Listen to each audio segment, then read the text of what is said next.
3, 2, 1. Welcome to the Auto Fade Podcast with Stoney and the Kid, where every game is a lock and every bet is a sweat.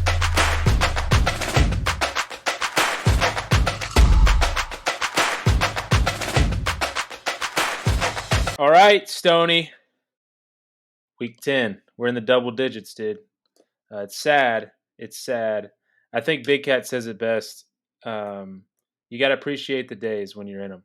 You got to appreciate the good old days.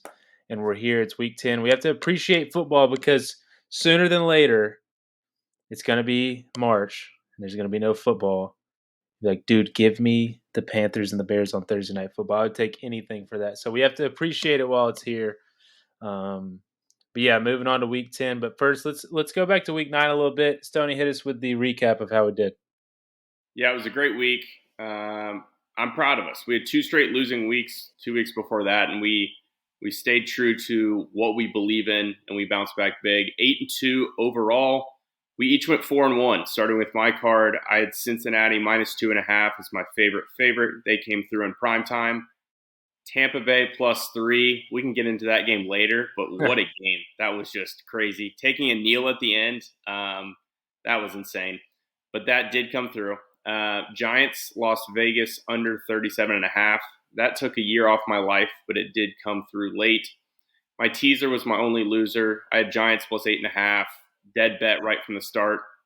And then my play of the week was the Chiefs, -2.5.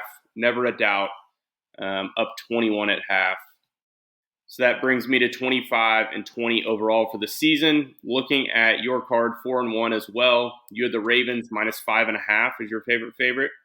That cashed. Cowboys +3 was an absolute heartbreaker. That was your only loss of the week.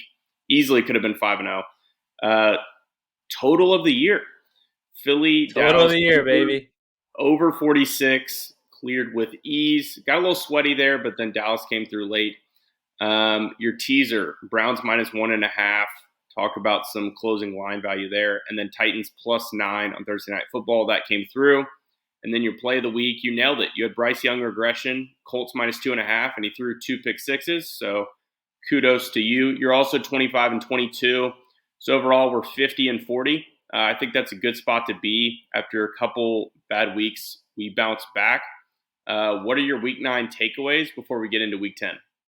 Yeah, it was good. I think we both, even before last week kicked off, we both felt really good about our picks, which is nice. My takeaway is going to be on the negative side this week. I think we could come on here and we could talk about CJ Stroud like we do almost every week for takeaways. I mean, yeah. Especially the first like 6 weeks, it was just like, yes, CJ Stroud's really good at football, which nice on him. I think my takeaway, and I'm going to try to be as honest as I can. I think there's 2 teams in the NFL. We're at the point of the season where, like I just said, some games we don't really care about, and it's more of like we're waiting for those big time matchups to really see, measuring stick type games. There's 2 teams that social media loves, ESPN loves, NFL Network loves. And the truth is, if either of these teams step on the field in the Super Bowl, I will get the name of their team tattooed on my forehead.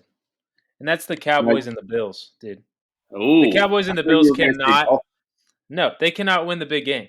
And you could throw the Dolphins in there too, but like, I feel like, first of all, situationally, Mike McCarthy and the Cowboys will never get it done. I'm sorry to say that, but they won't. They can't win close games. They can't win on the road. The Eagles, if you watch that game, which I did, which I ended up having to root for them to win the game, which, like, I'm not a big Cowboys lover, but it was a great game. But the Eagles literally handed them that game. And on the last drive, handed them that game. Yep. They shouldn't have been in the game. I think it was it 3 defensive holdings? I think it was 3 defensive penalties. Yep. Yeah, and put them down on the 10-yard line, and they couldn't get it done.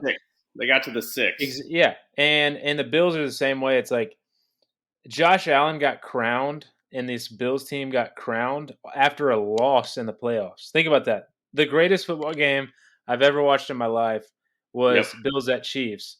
But they were crowned after that game as like the next big thing. And they just, quite honestly, they've never lived up to it. They haven't. And I'm tired of sitting there and like talking about how good they are and being like, oh, the Bills are a trendy pick. It's like, I don't trust either of those teams. And that was the biggest thing. I like, seriously, if one of those teams steps on the field for the Super Bowl, I will get the name of that team tattooed, maybe not on my forehead, but somewhere on my body, because it's not going to, I promise you it's not going to happen. And we can clip this later, but it will never happen. Yeah, we might have to pull out old takes exposed or whatever that I channel guarantee you, dude, it will not happen. No, I think my biggest takeaway is, I mean, how about Baltimore? They did it a couple weeks ago to Detroit, but it was just like, all right, I thought you were on the Ravens, so props to you. I was kind of split on that game. I didn't mind Seattle with the points, but I mean, just looking at what they've done this year, it's kind of hard to say they're not the best team in the NFL right now. They absolutely manhandled Detroit and Seattle. I want to say they've outscored them like 70-9 or something like that. I don't have it exactly in front of me, but just if I do my math, yes. Yeah, correct. A lot to a little.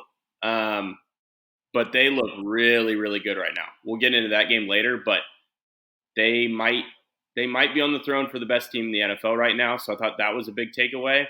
And then how about the Raiders going from absolutely dead to firing Josh McDaniels, benching Jimmy G? It kind of looked like they just turned to Devontae Adams and was like, hey, what do you want to happen? And he kind of just said a bunch of things, and then they were just kind of like, screw it. And then they just went and did all of it. It just proves how bad Josh McDaniels is. He'll never be. But I mean, they're smoking cigars in the locker room. What are they, 4-5 or whatever? So it's just, that was crazy. But yeah, that was my two takeaways from week 9. But yeah, let's put that week behind us, be professionals, on to the next, and let's have another winning week in week 10. Let's do it. Thursday Night Football. Let's kick it off before the fantasy corner. It's the Beauties. The Chicago Bears have a home game on primetime against the Panthers. The Bears are favored. I think it was 4 today, and then Fields got ruled out. They're favored by 3. The total's at 38.5. I will quickly say I don't have any joy watching the Chicago Bears right now because my favorite player in the league, Justin Fields, isn't playing. So it's not that fun. And we're kind of in a limbo of like, we need to win this game because we have the Panthers draft pick. Correct. And we need the Panthers to have the first overall pick. So it's like, I want us to win that game, but it's also a limbo of like, you don't want them to win too many games because then Matt Eberflus will be back next season. So it's not very fun being a Bears fan right now, but next year, dude. Next year. But I mean, I don't lean a certain way just because of I have my Bears goggles on. I think there's still a main book out there at 3.5. If you can get it, grab it. There's no way that Bajent should be laying over a field goal to any team. The Panthers actually played the Colts pretty even last week if it wasn't for Bryce Young's 2 pick sixes. So I think both teams come in and kind of just try to run the ball here. It's another primetime under I would lean towards. I think this is a gross game. But no, I mean, even at 3, I would still lean towards Carolina and lean towards the under. But don't really have much else in this game. Pretty gross game. I'm just glad college basketball's back on. I might not even turn the game on, which is rare for me, but might just take the night off. It's that gross. I respect it. And with that, let's go to Stoney's Fantasy Corner. Who's your guys this week? All right. Another week of the Fantasy Corner. We had Derek Carr last week. He put up a good performance. I want to say he was a top 10 quarterback. So nice little shout out to Derek Carr there. Yeah, looking at this week, it's tough. I'm not going to lie. Found a couple gems, but it is tough sledding out there right now at this point in the year. Looking at quarterback, I think you got to add Kyler Murray if he's available in your league. The main concern is how much rushing upside is there going to be coming off his injury. But if he can even have 50% of his rushing upside that he's had in the past, we've seen it be a top 5 quarterback. And those types of guys don't become available this late in the year very often. And so even if you have a established starter, Dak Prescott has been playing really well, someone like that, I still think Kyler's worth a flyer on your bench. Let's just see what he's got in his legs. Let's see how willing he is to run. And I think the first couple of weeks will tell a lot, but there's a chance he goes out there and balls and he's like QB8 the rest of the year. So add him up. I wouldn't start him this week, but I think he's a great backup flyer that you can add if you've got a spot at the end of your bench. Looking at running back, Keaton Mitchell. He's a rookie out of Georgia, and he's on the Baltimore Ravens. He had 9 carries for 138 yards last week. Gus Edwards has been playing well, but he's been a guy who's kind of always been there. Mitchell's the younger player, and in my opinion, the more explosive player. I think this is going to turn into a committee, and there's a chance by the end of the year the Ravens are favoring the younger player. Gus Edwards has an injury history, so if something happened there, Mitchell could step up as an RB1, RB2. But I think right now, Baltimore's got a good enough offense to where you could have 2 backs that are kind of hovering around flex range. Whoever gets the touchdown is an RB2 that week. So I like Mitchell as a stash and kind of see what his role is over the next couple weeks. Looking at tight end, I didn't have any good receivers, honestly. Trey McBride, tight end of the Arizona Cardinals. He's got 25 targets in his last 3 games, and he gets the Kyler bump. We don't know how much better that's going to be than whatever Josh Dobbs was, but we can't expect Kyler is going to be able to push the ball down the field, put the Cardinals into more red zone opportunities where tight ends really pay off, which is with touchdowns. So I think McBride, he's a young player. It's his second year, and he's starting to really get targeted in the offense. I think he's a fringe tight end 1 for the rest of the year. So I think he's interesting, especially with Kyler coming back. And then looking at the defense, I can't believe I'm saying this, but maybe the Bears. It's a gross week. But you've got a rookie quarterback who just threw 2 pick sixes. He's coming in on a short week, and I do think that the Panthers are just going to try to run the ball. I also think that the Bucs and Titans both are pretty low in ownership, and so if you like a side in that game, I think it's going to be pretty low scoring. So you could just kind of pick the winner of Bucs Titans. But yeah, gross week defensively, so don't have a strong consideration. But yeah, that's all I've got for Fantasy Corner. Gross week, but let's get back to week 10. Let's do it. Let's kick it off. Run through the slate here. First game we'll talk about, Colts at Pats. Pats are 1.5-point dogs. The total is at 43. Is this back in Germany? This is back in Germany, so we got another morning. So I'll also read this off real quick. The next 4 primetime games. Oh, boy. If you think you're a football fan, buckle up. This next week will test your limits. We've got Carolina at Chicago tomorrow. Excited about that. Hey, at least the Bears are playing. It's a good football team there in Chicago. Yeah. And Germany, we got the Colts at the Pats. Sunday Night Football, we got Jets at Raiders. We got to quit putting the Jets on primetime, dude. We got to quit doing it. And the Raiders have played a lot, too. They got to start flexing these teams out. I think they have to have 4 weeks before the flex or something. Zach Wilson was the quarterback. Yeah. What are we doing in NFL? And then Monday Night Football is not any better. It's Denver at Buffalo. We all know how I feel about Buffalo. But going to this Colts at Pats game, if you know me, you know I'm all over the Colts here. I value the Colts a little bit higher than Vegas does, and Vegas values the Pats a little bit higher than I do. I'm all over the Colts here. I have a ton of trends on this one, but in the last 16 games, the Pats are 3-13 against the spread. No, gimmicky angles. No, it's just straight up. That's not good. The past 16 games, they're 3-13 against the spread. So I lean Colts heavy here. What do you got? Yeah, I don't know. This line I don't know what to make of it. I thought we'd see a 3 or 3.5 here. I'm not on the Patriots at all. But I just looked at it and I couldn't pull the trigger on the Colts for some reason. So I would lean to them. I think they're the better team here. I still think they're alive in the division, and I think this is a game they need to win. So, yeah, I think they go over there, take care of business. There's been a lot of rumors about, Bill Belichick. If he comes back with a loss here, he might be gone. There's been rumors about the Commanders. I don't know. There's just a lot of noise there. I'm not a fan of that, along with the Mac Jones being horrible at quarterback thing that he's got going on. He's really bad at the position. Yeah. I don't lean them as strong as you do, but I could only look towards the Colts here, and probably the under, just because it seems like a gross game. Yeah. Next game we'll jump to probably the best game of the weekend. Actually, the best game of the weekend. There's not a lot of great measuring stick games like we talked about. We got the 49ers traveling to Jacksonville. Jacksonville is a field goal dog at home. Totals at 45.5. Stoney, I'll let you take the lead on this. Yeah, I think that I would lean towards Jacksonville here. Kyle Shanahan on the road as a big favorite, or field goal or higher, is not as good as he is at home.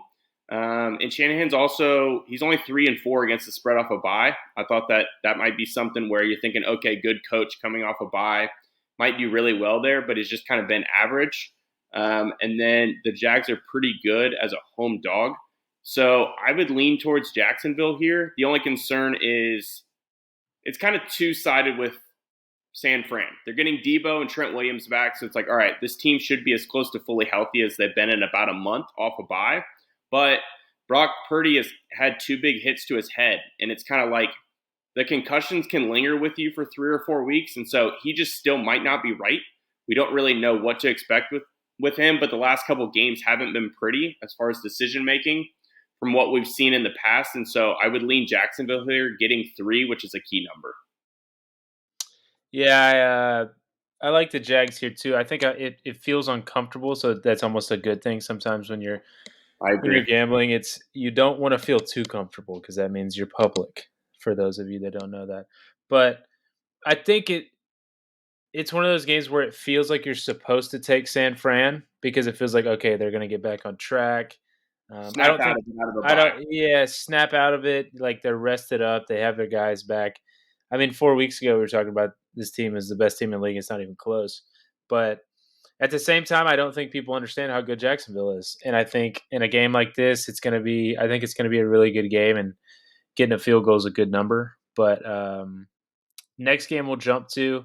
Not quite as exciting of a game. We have Saints at Vikings. Vikings are 2.5-point dogs. And the total's at 41. I guess you could say it's exciting because of what happened last week with Josh Dobbs. I I was mean, gonna say, I that feel was bad. insane. We didn't talk about him in the takeaways. That should have been the lead topic. Is We Josh didn't give Dobbs? him love, man. Shout out to Josh Dobbs literally showing up. I think he showed up on Wednesday. Didn't start because he didn't know the playbook. He was And practicing the snapping with the center on the sideline. Like yeah, he'd never taken a snap from the guy. apparently, Kevin O'Connell was relaying plays to him and telling him that, What to expect? like explaining what it was. And Yeah, obviously, I mean, football is football. Like, there's certain like concepts and stuff, but it's still crazy. crazy. Yeah, Which that was awesome. But I don't know how to read it. I don't think the Saints are. We talked Saints about should it have lost before. that game. What's that? The Saints should have lost that game. If they're playing anybody but the Bears, I mean, they just Yeah. gave like so many opportunities to the Bears to stay in that game. We talked about this beginning of the season. Looking at the Saints' schedule, they can walk into winning their division because their schedule, Yep. and we're seeing that play out. Like, I don't think the Saints are better than. I mean, the Falcons don't exactly look good right now. I think the Bucks are better than maybe what they've shown, but like the Saints are going to be able to walk into winning a division, and the Saints are not a good football team. They'll And get so, rolled by whoever doesn't win the I division, mean, the Cowboys and Eagles. rolled. Yeah. Yes, which will be the Cowboys. Which I don't know. Maybe Saints money line. Yeah. As far as the side in this game, maybe the Vikings because it would be more fun because I could root on Josh Dobbs, but not a game that I'm going to look to bet. So, what do you have? I kind of want to fade both these teams. I'm not impressed with the Saints, and then I think everyone's like, oh yeah, Josh Dobbs gets to learn the playbook, and it's also like, yeah, the Saints gets to watch film on Josh Dobbs. We've seen what he is for 10 weeks. He's got a little bit better weapons with Addison and Hawkinson, but it's not like they have Jefferson back. Like, this Vikings team kind of is who they are. It's still a downgrade from Kirk Cousins. Yeah. Maybe the Vikings in a teaser I could get behind 8.5. That's not a bad look in a what I think is not a great week for teasers, but I'd stay off this game. Yeah, I think it's one of those games where whoever wins this game, my play of the week might be whoever they play next week. Just fading them. because they're Yeah. going to be trending up, and everybody's going to be like, here we go, and then Especially if it's it's the going to Vikings. be yeah. So next game we'll jump to Titans at Bucks. Interesting game. Will Levis named the starter the rest of the season. Bucks are favored by 1.5. Total is at 38.5. Stoney, you can take this one. I've kind of seen this number all over the place. I want to say the Titans are -1 at another book. So we're getting +1.5 here. If you can get a +1.5 at a book that does -120 6-point teasers, I feel like you got to look towards the Titans here, just because to me this game is virtually a pick 'em. So if you can get the Titans up to 7.5, I would dig that look, and I would look towards the under. A little trend for that in road games that have a total of 40 or less. Mike Vrabel is 7-1 to the under in his career. So a little stat there. When the total is low, Vrabel goes under. It's as simple as that. Like it. Originally with this game, I liked Tampa Bay because I think this Titans team was getting a little bit of hype, and Will Levis might be good. After watching the game against Pittsburgh last week, it kind of Yep. settled in. He's making some big boy throws, but I don't know if this Titans team is actually that good. But Vrabel as a dog, I couldn't talk myself into betting the Bucks because Vrabel as a dog is really good. I trust Vrabel over Bowles, even though I think the Bucks are a little bit better than what they've shown recently. But That was I about as guess well as Baker Mayfield could play last week. Like, yeah, it's I know like CJ Stroud gets all the credit. Baker played great too. So, yeah, he did, and so um, I guess I would lean Bucks here. yeah, Um, it's a split game. yeah. Next game, maybe the best team in the league. We got Browns at Ravens. Ravens are favored by 6 at home, and the total is at 38.5. I'll go ahead and say it. Um, I think this I think this number is too high for an AFC North game. And I get it, like the Ravens are who they are and they're beating teams by 30 and they look like the greatest team in the world, but for an AFC North game, this division just beats each other up. And I know the Ravens are at home, so they're supposed to take care of business. Kind of everybody kind of dances around splitting in that division, but I think 6 is too many points, especially Cleveland with a really good defense. It's also the best chance you're going to get to sell high on Baltimore. So I would lean Browns here. Yeah, I'm not going to get in front of Baltimore right now. I understand why you would lean Browns. I will root them on. I like the under in this game. The under is 8-4 in division when the Ravens are at home since 2019, and Kevin Stefanski's 5-1 to the under as a 3+ point divisional road dog. So a couple trends toward the under there. It's pretty low, but I think this is just your classic like 20-16 game. So in that case, the Browns would cover. Yeah, I think this is just low. I think Cleveland's defense really comes to play. And Watson did look better last week. I Yeah, he did. saw a video of all of his throws like 20 yards downfield or whatever. He's got the zip back. So I think that we're going to see a good Deshaun Watson here. I mean, I don't hate the Browns being live as a dog just because Baltimore, they can't be this hot for all season. It just doesn't happen in the Yep. NFL. So Yep. you might be getting them at a good spot. Yep. I agree. Next game we have exciting game. Exciting game. I'm ready to watch. Yeah. Texans at Bengals. CJ This might Stroud not coming off be of this might not be the crazy best game, performance. but this might be the most exciting game just from Yeah. great, I get to watch Stroud and Burrow. This is awesome. Right. Right. Um, Bengals are favored by 6.5. Totals at 47. We said it last week, and then it was solidified with the win on Sunday. The Bengals are back.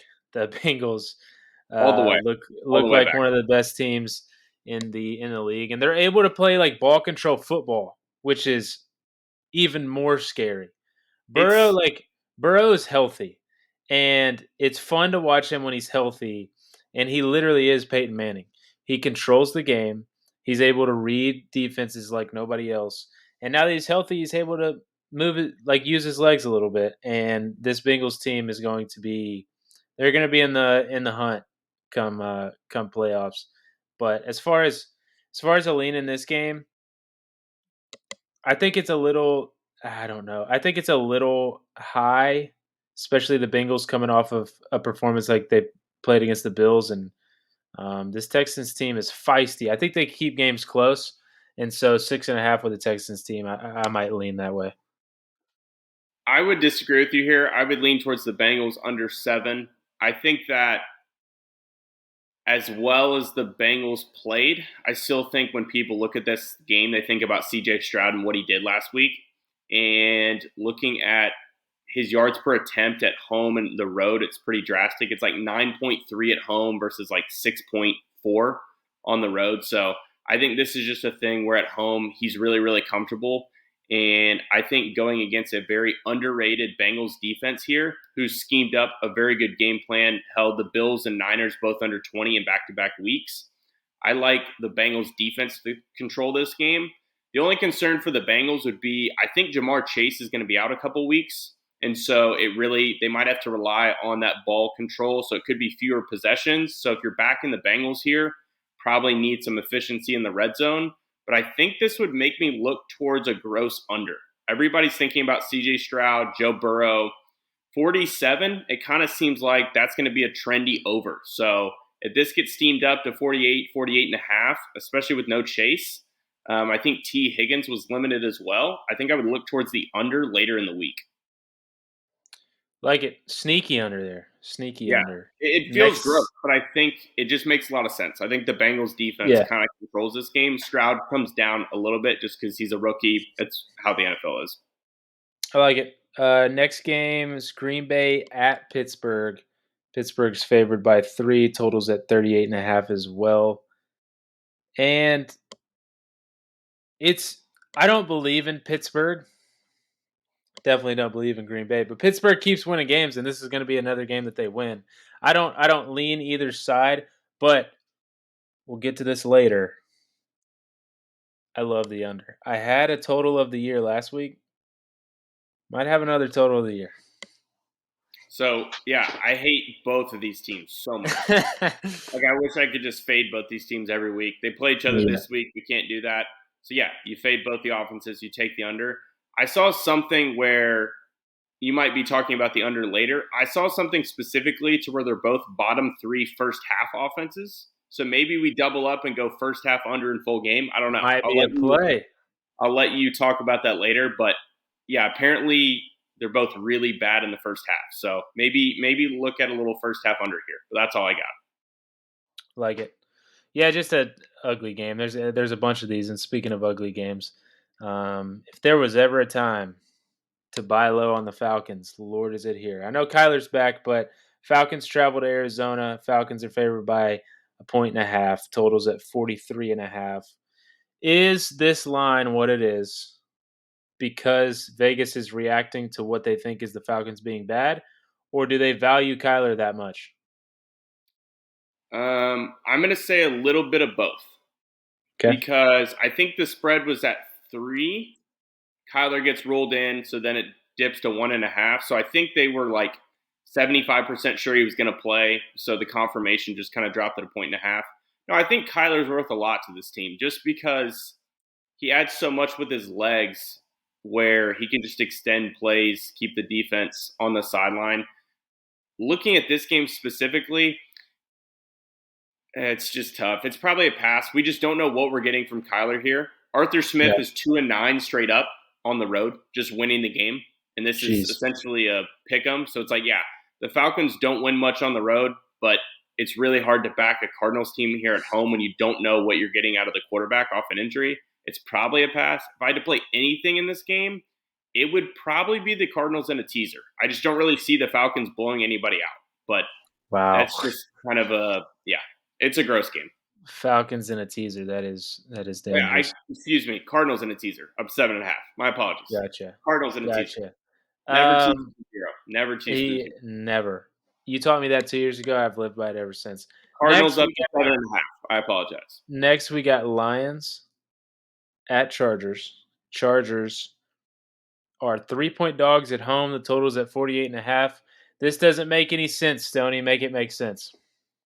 I wanted to be on the Lions here. This was sitting at 1.5 all week. Got bumped up to 3, which sucks. The Chargers aren't good. I just had to get that out. The box. If you didn't watch the game and you were just like, oh, they rolled the Jets by 20, this team's back. No. The defense looks good. I'll give them that. Bosa They and can Mack. they can rush the passer. That's all they can do. Bosa and Mack look really, really good right now. But their back end, I still think, can be had. David Montgomery is back this week for the Lions, I believe, which is huge for their red zone offense. I wanted to be on the Lions here. I can't lay a full 3. So it's unfortunately going to have to be a pass. I love them at -1.5, -2, but I can't lay 3 with the Lions here. I think it's probably going to be like a Lions home game. Like the Lions, diehard fans, nobody shows up for the Chargers. I think Goff's playing just as well as Herbert right now. That's an uncomfortable thing to say, but I think Goff's a good quarterback. I think that the Lions have the better roster. I think they go in there off a bye, win this game.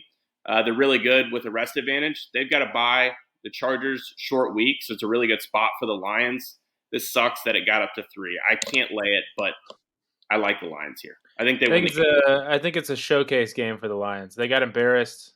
They have to regroup and make people start talking about them again. I think they do, but the line's a little too fishy for me to take. Maybe take their money line and just pair it with a big Yeah, favorite. Just yeah, I think they win this game. I don't know if they cover, yeah, but I think they win yeah, this game. yeah. I think that's I like that. But speaking of big favorites, we got the biggest one of the year. Biggest Dallas is win of the year. back at home after a loss to the Eagles. They are hosting another division game, the New York Giants, who are in shambles. I think 17 quarterbacks got hurt on their roster, but it's at 16.5. Stoney, you go ahead because I don't know. I like the Giants here, but I'll let you take this one. Yeah, I'm on the Cowboys here. I've got a lot to say later in the show. But I think the Giants are the worst team in football. I think Brian Oh, Dable is sneakily smiling. Daniel Jones is a nice guy. I think he was uncomfortable that his entire coaching tenure might be tied to Daniel Jones. The Giants are 2-7. I think there's a chance they lose out, and Brian Dable gets to have a little fun with Drake Mayer, Caleb Williams. So wow. I think the Giants. I think they've lost the locker room. This kid's no good. Dallas is good off a loss, and I will leave it at that. And I've got a lot more to say later. Do you think the Carolina Panthers are better than the New York Giants? Yes, with DeVito at quarterback, I do. Do you think that Clayton Tune starting for the Arizona Cardinals are better than the Giants? Kyler Murray's back. Okay. Nice, We can go nice down the dodge. list. I'm telling you, I think the Giants are the worst team in football. Nice dodge. Darren Waller's on IR. They have no heart. They just traded Leonard Williams to Seattle. I think they're terrible. I don't think they care, which is even worse. Yeah. Wow, what a take. Excited to hear about that one later. Next we have I have an opinion on this game. Commanders at Seahawks. Seahawks are 6-point favorites. 45.5 is the total. I have a take. Let's hear it. I don't know what's making this game, so I'm curious. It doesn't really make sense, but it kind of does. So you're high on the Seahawks. I wasn't high coming into the season. I think the Seahawks are good. Pete Carroll's a great coach. They have weapons. They're young. They're exciting. They just got embarrassed by the Ravens. So it's like, okay, it's a bounce back spot. They're at home. It's tough to play in Seattle. Here's a weird trend that I'm going to play into this game. Okay. Washington's played 5 road games. In 4 out of 5 of those, they have covered and gone over their team total. I think this is a sneaky shootout game. I think the Seahawks offense figures it out, and I think it's the best game as far as like back and forth, crazy ending, whatever, in the league this Sunday. I might play overtime. What about high scoring game? Little shout out to Jen. Yeah. He always says like every other week. It could be like a little sneaky. I thought that's where you were going when you said that. I don't mind that though. No, I like that too, but a little overtime, a little high scoring game. I think this is a back and forth. Or mainly I lean towards Washington because I think 6 points is a lot of points for a team like Seattle. I'm not saying I Yeah, don't think no, I get Seattle it. should, but 6 points, if they're playing Arizona, if they're playing the Giants, like you said, then maybe. But Washington, who's shown to be feisty, especially on the road, that's my take on that game. No, I kind of like that. I didn't really know what to make of this game, but I think this is the game where Washington shows that they just traded both their DNs and they don't have a pass rush. I think Geno Yeah, gets back on track. I think Seattle runs the ball well here. But points. yeah, Sam Howell's been quietly balling. So Yeah, he's I good. couldn't lay it. I couldn't lay it with Seattle here. It felt like it was too big of a number. But weirdly, it wouldn't have surprised me either if Seattle was laying like 7.5 here. I just didn't really know what to put this line at. Yeah, So pass for me on the spread. But yeah, I'll join you on the over. I like that. yeah. Yeah, I like the over, like overtime, last highest scoring game, all that kind of good stuff. Next, we'll go to an exciting primetime game. The Jets at the Raiders. Jets are favored by a singular point. The total is at 36.5, which is absurd. I like the Raiders here. Dude. I'm not going to lie. And it's only because I heard Max Crosby talking about that locker room, and that's literally it. The Jets, like, they're going to mess around and win some games, but, like, I don't think they're good. Their offense is so hard to watch. And this Raiders team played really good on Sunday. Obviously, it was against the Giants, who you think's the worst team in football. But hey, Raiders got some life. So yeah, I would lean Raiders. Jets, Jets, Jets, Jets, Jets. I Jets, love the Jets. Jets here. They win this game. This is the biggest overreaction of the week. Come on, what are we doing? The Jets have a top like 3 defense in football. They're going to absolutely abuse Aiden O'Connell. This kid is going to look Aiden. like he's making his first start back there on Sunday night in prime time. Yeah, the Raiders are back. No, they're not. They had like the dead cat bounce against the worst team in football and the Giants, who lost their quarterback to a season-ending injury midway through the game. Come on. This is the Jets. Let's not overreact here. The Raiders are still a bad football team. The Jets are an average football team because they're really good on defense, really bad on offense. The Raiders don't have a good offense or defense, and you're going to see that Sunday night. I like the Jets here, but maybe not in the way you think. We'll get to that later, but I like the Jets. Wow. Um, interesting. I hate the Jets. There's a couple teams I don't like, and I don't like the Jets. Um, Next we'll go to Monday night again. Brutal, but Broncos at Bills. Bills are favored by 7.5. The total is at What's this 47. line? I don't know. I have officially put the Bills on my no bet list. And I believe, going back, I'm pretty sure that list consists of the Buffalo Bills, the Pittsburgh Steelers, and who's the other team? The New England Patriots, which I never bet the Patriots to begin with, but I just don't want to bet on them because I just hate the They Patriots. were on them But before week 1. yeah, so I will not be playing the Bills here. I wrote down on my notebook. So when I was going through the slate originally, early lines, I wrote down Denver plus 7.5. But I'm not going to play the Denver Broncos plus 7.5. But that would be the way I lean, just because the Bills are on my no bet list. It's just like, why does Vegas keep showing the Bills respect? They've done nothing this year to prove that. Exactly. They've had a couple get right spots at home versus the Patriots versus the Giants. They just keep laying eggs. And so it's like this line almost tells you to bet Buffalo, because why are they giving you the hook with the But Broncos? there's been so many lines No, like that with Buffalo, though. no. Because it's like the Broncos just beat the Chiefs. They're coming off a bye. This is a great spot for the Broncos. And Yeah. so it's just, I got to lean towards Denver here. I think you just have to choose, is Vegas just continuing to overvalue Buffalo?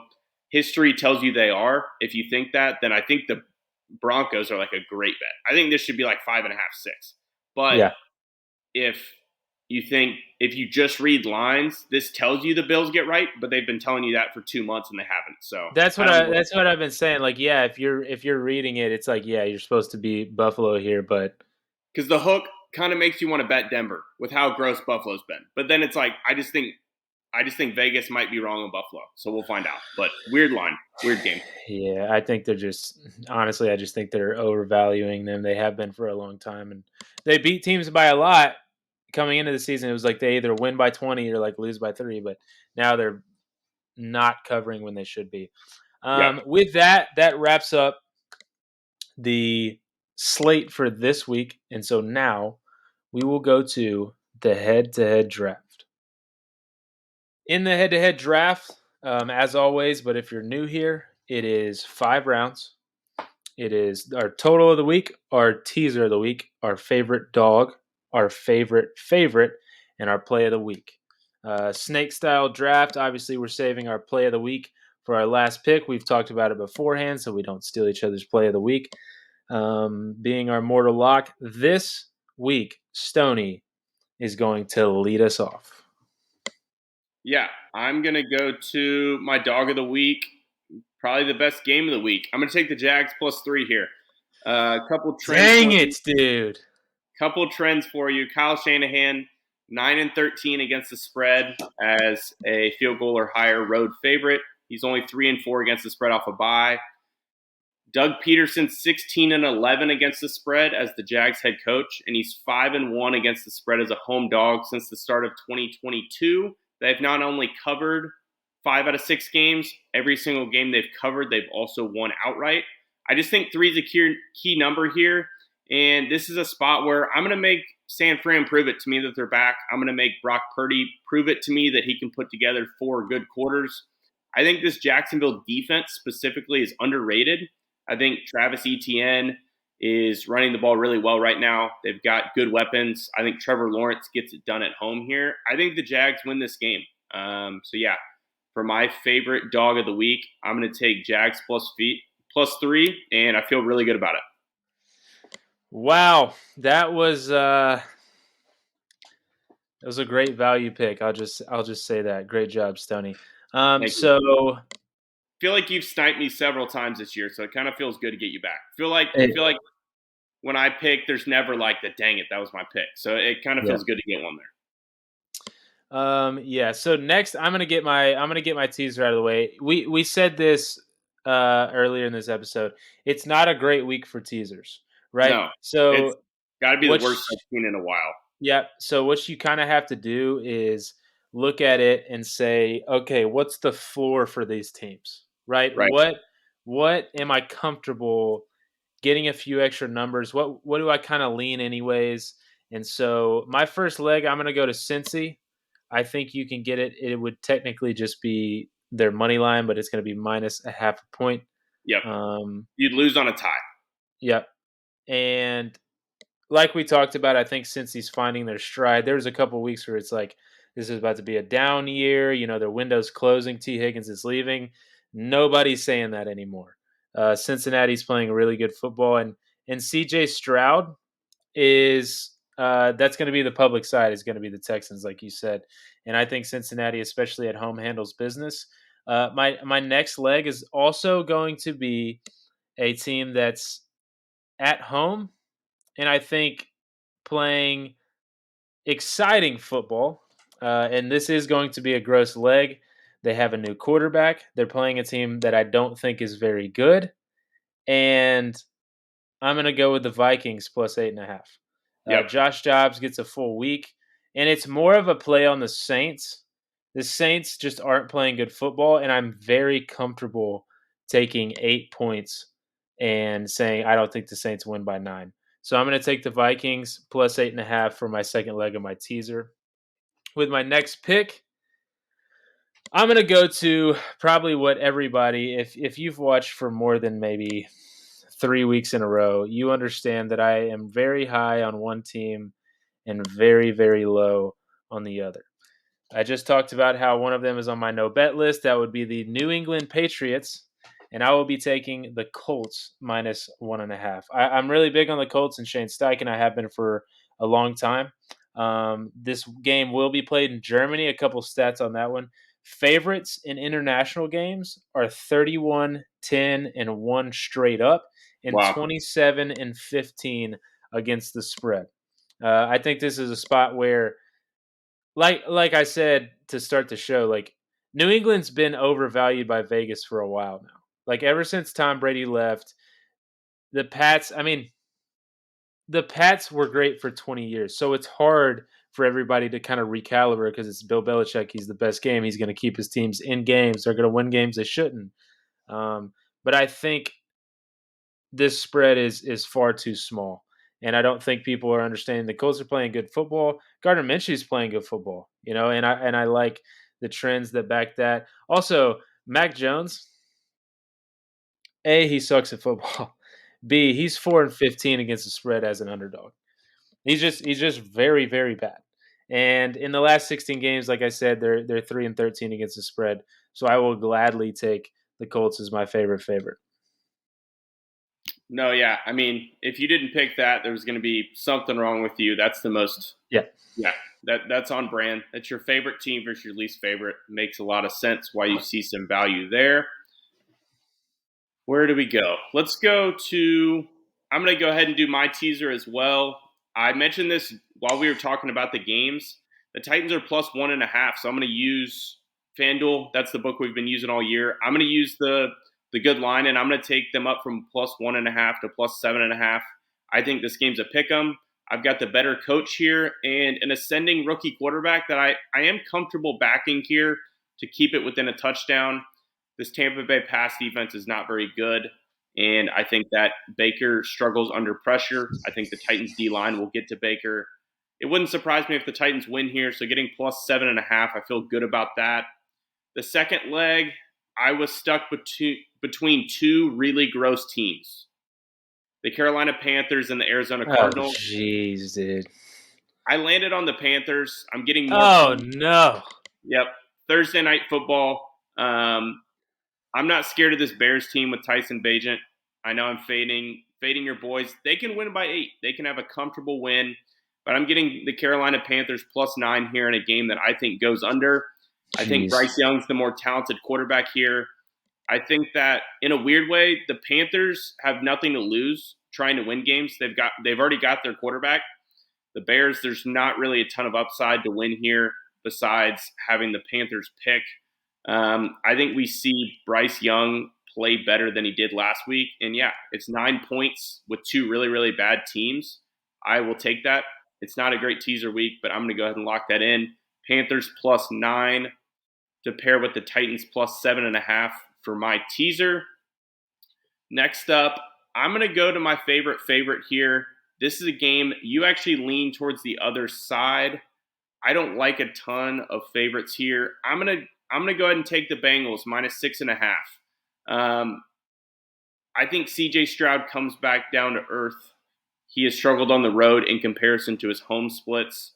And I've got a couple trends backing Cincinnati here. They're 11-6-1 against the spread at home as minus 7 or less on the spread. And they're 8-2 against the spread at minus 7 or less off a win. I think since he's clicking right now, I think Joe Burrow is not going to be stopped. And I know they got to win by a touchdown here, but I think like a 27-17 Bengals win feels right. This isn't a play that, is going to be super popular. I think that if anything, this line might touch 6 just because people want to back Stroud. But I think that the Bengals defense continues to play really well. They hold this Houston team to 17 points, and I can trust Burrow to get 24 here. So for my favorite, I'm going to take the Bengals minus 6.5. Yeah, Cincy. I think Cincy probably is the right side thinking about. Public side probably being with Stroud and the Texans. So I think it's going to be a public dog. Breaks my heart, though, that we're to go 10-0. The Carolina Panthers is your teaser leg. The but Bears I understand. Yeah, So with my next pick, I'm just going to go to my total. I talked about it. I'm going to go to Green Bay and Pittsburgh. When I wrote it down, it was at 39. I think it's at 38.5 right now. It doesn't really matter. It's not a key number. So I'm going to go to Green Bay and Pittsburgh under 38.5. Lock it in. And Pittsburgh's 7-1 to the under this season. Green Bay's 22nd in the league in scoring. Pittsburgh's 30th in the league in scoring as far as offensively. These are just two offenses that can't move the football. Matt Canada has been a meme all year. Like, it's his offensive play calling. Last week it got a little bit better. They were able to move the ball a little bit, but it's nothing that anybody should be scared of. And Matt LaFleur and Jordan Love have not been on the same page all year long, besides week one, which hurts. But other than that, other than a 38-point inflation, Green Bay has not been able to score the football all year. And Green Bay defensively and Pittsburgh defensively are also not bad units. I think Pittsburgh's 9th in the league defensively. Green Bay's around, I think it's 14th in the league, around that mark. These defenses can play some ball, and I think you combine those two. And also, out of these teams' last 12 games, 11 have gone to the under. Wow. So I love this under. Could be another total of the year. Back-to-back totals of the year. Both Love teams it. like to run the ball, so I see where you're coming from. I love Green Bay and Pittsburgh under 38.5. With my next pick, I'm going to go to my favorite dog. I did like the Jags. It's a good pick.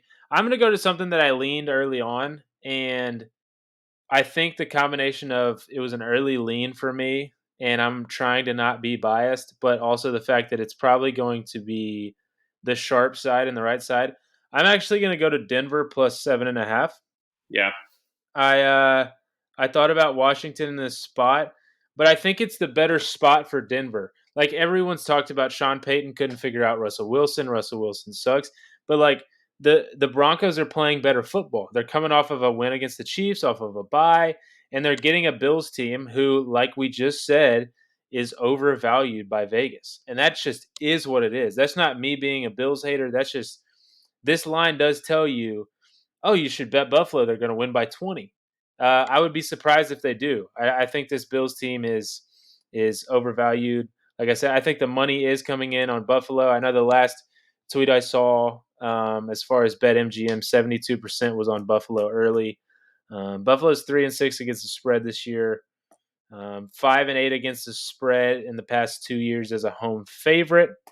I just think it's a good spot for Denver. I think this game, I don't know if it's exactly a close game throughout. Maybe it might be a backdoor situation, but I'm not scared of Buffalo blowing someone out. Yeah, no, that's it feels gross even when you say it. It's like, oh, Yep. the Broncos, Yep. But no, I think that's the right side. Yeah, we talked about it. I like it. You're taking a stand on no. I think Buffalo's overvalued. I can't hate that one bit. Going to my fourth pick of the draft, my favorite total. Second time I've done it this year. First time was a complete disaster. We're going back to a team total. I mentioned I like the Jets. I'm not backing Zach Wilson to win a football game. Oh, What I am gonna do is back the Jets defense to absolutely swarm Aiden O'Connell. Give me the Raiders team total under 17.5. I think that's a key number. that's the same. That's the same number we got last time. With the that was 16. Yep, it was 16. Hey, we're going back. I feel good. Looking at the Raiders point totals this year, 17, 10, 18, 17, 17, 21, 12, and 14 before last week. So a lot of those games under 20 points. I just really like the spot here. A key stat, which some of y'all might be like, why is he bringing this up? Zach Wilson only has one interception in his last 6 games. And you're like, why does that matter? I think it matters because the Jets are going to have success running the football here. Vegas has the 3rd worst rush defense in the NFL. I think that the Jets are going to come in, use Breece Hall and Dalvin Cook, chew up the clock. But I think we can trust Zach Wilson to not turn the ball over at this point. The Jets have a really good punter. It was kind of funny. like played a tribute video for him or something like that before the game because he won like special team player of the week. And on the first punt, they housed it on Monday night, which was just all time Jets. But anyways, I think this is a game where Robert Saleh is just like, yeah, we're going to make Aiden O'Connell beat us. They're going to run the ball. They're going to pin him deep. The Jets are going to go into this game thinking, let's win this 13-10. 17.5 is the key number here. You're basically saying the Raiders have to get to 20 against what I think is the top 3 defense in football. I think Aiden O'Connell, everyone's like, oh yeah, they put up 30 against the Giants. They were getting the ball at the 40-yard line every drive. The Raiders come back down to earth here. I love it.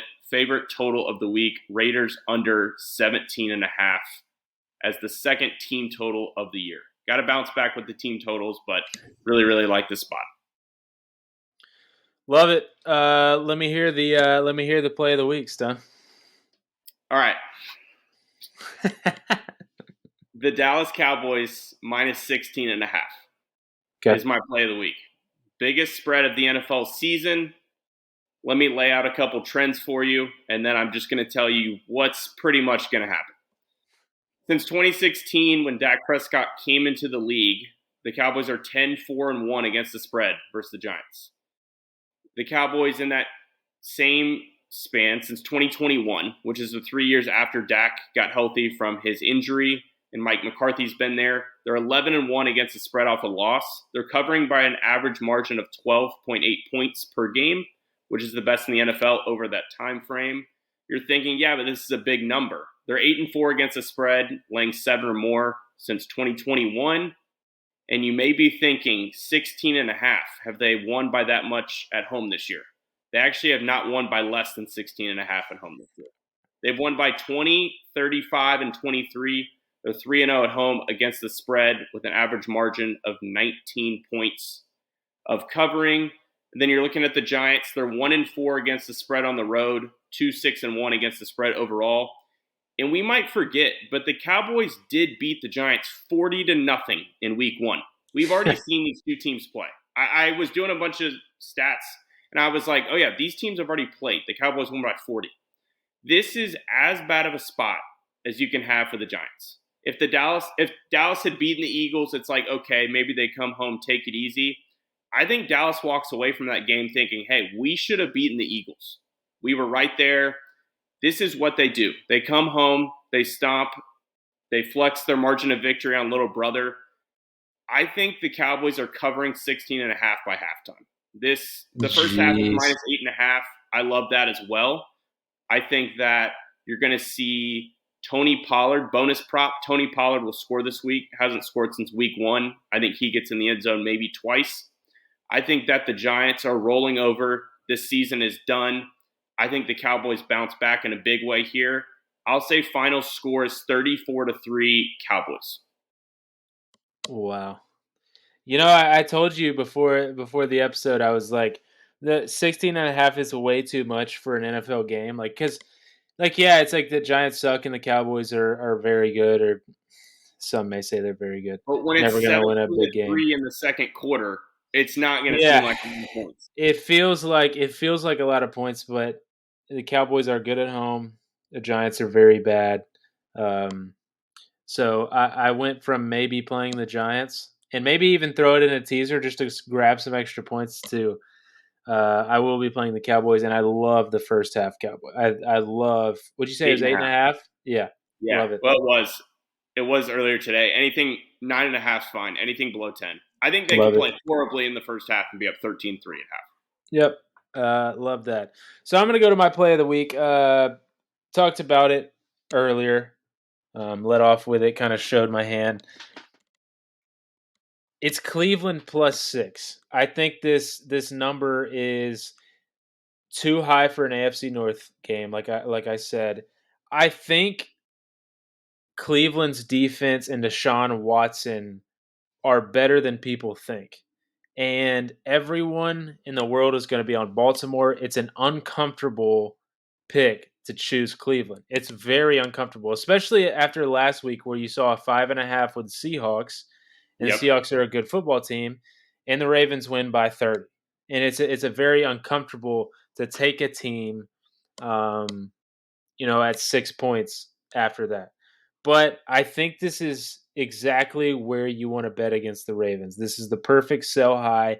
This is the best team in football. Lamar Jackson's going to win the MVP. The Ravens should be the favorite to win the Super Bowl. We see runs like this all the time in the NFL. We see 4 weeks where a team is fantastic and nobody's better than them. We've already seen it with the 49ers this year. I think this is I talked about it last week. I was kind of riding with the Ravens because it was another big game, and it was like teams go on runs like this. A division game against a really good team like the Cleveland Browns, this is where you back the Browns. I think this is the perfect spot for both teams. The Browns manhandled the Cardinals and looked really good on Sunday too. Nobody's talking about that. Everybody's talking about the Ravens winning by 30 against the Seahawks. The Browns looked really good. Like you talked about, Deshaun Watson looked a lot better. There's not a ton of trends. Baltimore's 7-9 against the spread in the division in the past couple of years. 9-14-1 against the spread after a win since 21. And so, Baltimore is not as good at home as people think. At looking up some trends, before the episode, they're actually a really good road team, which is weird. Or as a dog, they're crazy good as a dog. Yep, as a dog and on the road. So you're getting him as a bigger favorite in a divisional game. We all know how divisional games can go in this league. It's weird how they always shake out. It wouldn't surprise me if Cleveland catch the Ravens on Sunday. I think they could win this ball game. I agree. I think it would be one of those games. Everybody's high on the Ravens, and then Cleveland comes into town, wins the game. The AFC North's going to beat up on each other all year. So love Cleveland here. How do we feel about the board, Stoney? I've got a bonus trend for your Ravens. Let me hear it. The Ravens are 3-7 against the spread as 3+ point home favorites versus the division since 2019. So 30%. Wow. There you go. Love it. Yeah, I really like Cleveland. And great job with Dallas, dude. I'm going to be taking Dallas now, even though I started off the show saying that I hate the Cowboys. But how do we feel about the board? How do we feel about Week 10? I'll be honest. I came into the podcast. I really liked the Cowboys, and I really liked the Jags. And I knew I wanted to back the Jets in some way. I settled on the defense with the team total.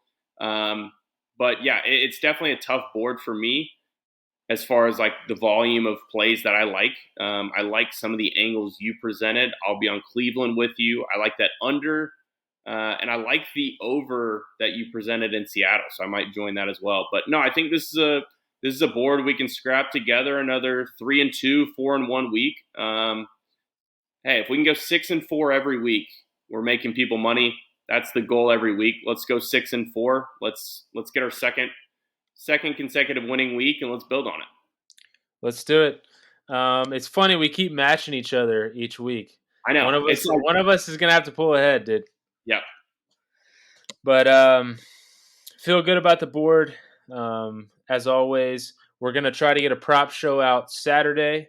We're gonna have some write-ups for everybody, so keep a lookout on Twitter. Go follow the Twitter. Go to actionfadepod.com for all the write-ups. Best bets, props, trends, everything you could want will be there in written form. Hey, maybe you listen to the podcast and you're like, that was good stuff. Where can I go see it so I can save it, look at it Sunday morning when I'm going to the book? Go check out the website. It'll have all of it there. Love it. So that's it for Week 10. We will be back next week with Week 11.